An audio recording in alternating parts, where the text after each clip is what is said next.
Birthday গালের অবস্থা মানে এখানে দই, এখানে লাড্ডু, আর এখানে নবদ্বীপের ক্ষীর। মানে পুজো সুজো দিয়ে ডাইরেক্ট এসে পড়েছে খেতে। দইটা কিন্তু খালি না। চিনি চিনি। আর আজকে স্যাটারডে, আনফর্চুনেটলি সেজন্য আজকে সব ভেজ। এরকম মাম্মা কি রান্না করেছে, এটা হলো বাটার পনির। ওয়াও, বহুত টেস্টি লাগছে। আর এটা হলো নর্মাল নিরামিষ তরকারি। আমার তো এটা অত লুভ লাগছে না, আমার তো এটা দেখে লুভ লাগছে। দেখো গাইস, বাটার পনির।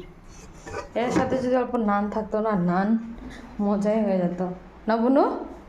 বাটার পনিরের সাথে নান। তো আজকে বার্থডে না, সেজন্য আজকে পুজো দিয়েছে, নইলে আর